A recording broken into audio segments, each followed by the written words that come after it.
Our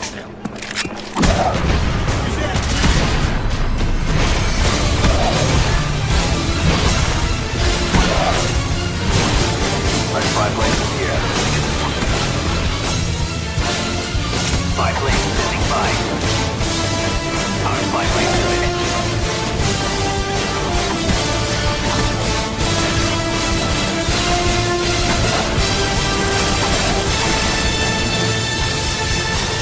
Force objective heading over us. We've taken the lead.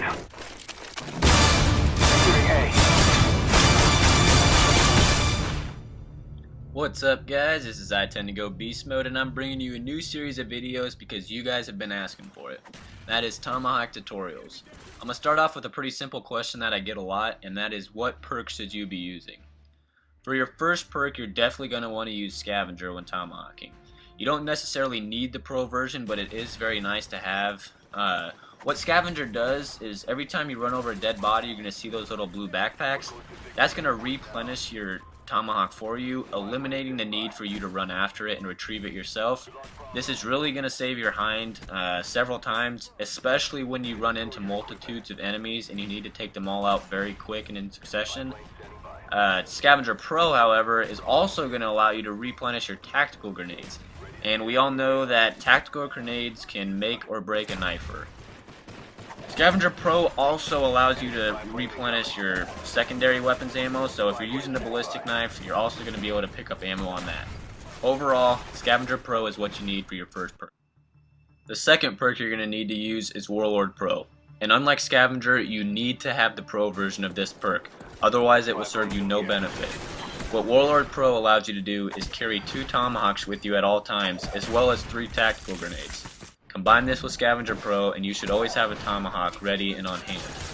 The only other perk I can think of that may help you from the red class is Harden Pro, which allows you to not flinch as much when you get shot. Sometimes when you're aiming your Tomahawk or ballistic knife, you'll start to take damage from enemy fire, and this will make your reticle fly off the screen, making you miss a shot. It doesn't, however, make up for the effects of Warlord Pro, as this is crucial and the most beneficial to tomahawking. The bottom line is that Warlord Pro is what you must have as your second perk. It's going to give you a second chance tomahawk in case you missed your first, which we all do, and it will also allow you to go through multiple enemies, as having one tomahawk and running into 2 people is almost certain death every time. The third perk you need to use while tomahawking is Marathon Pro. You need to work on the challenges to get this perk upgraded to its pro version quickly, as Marathon Pro allows you to sprint constantly without stop, compared to Marathon, which just allows you to sprint twice as long. In the game of tomahawking, stealth and speed are key, so it is obvious why Marathon Pro is essential. Allowing you to run faster and without stop is going to allow you to get to objectives quicker. You're going to be faster than all other players. You're going to be able to get to sneak on enemies, and most importantly, you're going to be able to get to cover when you're under fire. Another thing I want to tell you is use a sensitivity setting that's comfortable for you.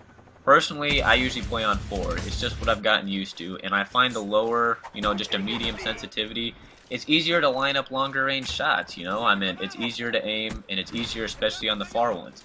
People that say you need to have like 8 to 10 sensitivity, I think are stupid. They're just the people that are trying to do 360 crazy tomahawks that work like 1 in 100 times.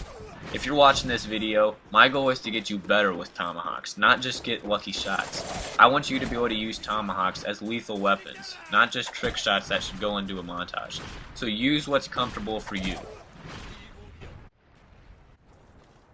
Another thing I kind of wanted to touch on was don't be the guy that your own teammates hate.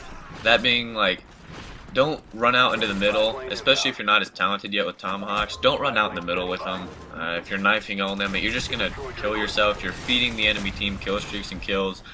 In objective-based games, it's not as bad, but like in team deathmatch, you really don't want to do this. As knifers, we need to be able to move around the edges of the map.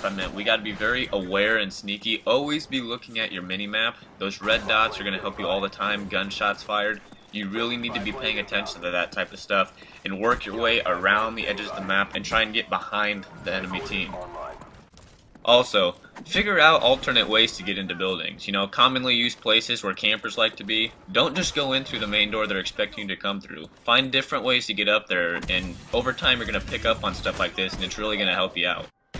Well guys, there's a lot of more stuff I still want to talk about and still kind of teach you, give you some tips, like the drag shot, which we'll be talking about later, but I'm going to have to end tutorial number 1 right here, so stay tuned for the next ones, and stay tuned for my upcoming montage, part 2 to the Humiliation Chronicles.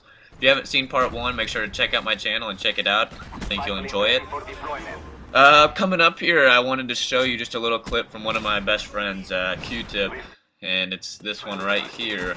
Kind of an unknown gem, doesn't have a lot of stuff up, but he's a good player, so just kind of throwing that in there for him. But guys, stay tuned for my next one. I hope you enjoyed this one. Comment, subscribe, rate, whatever you want to do. Let me know if anything helped or if there's some things you'd want to see in future episodes. This has been I Tend to Go Beast Mode with you, and peace out.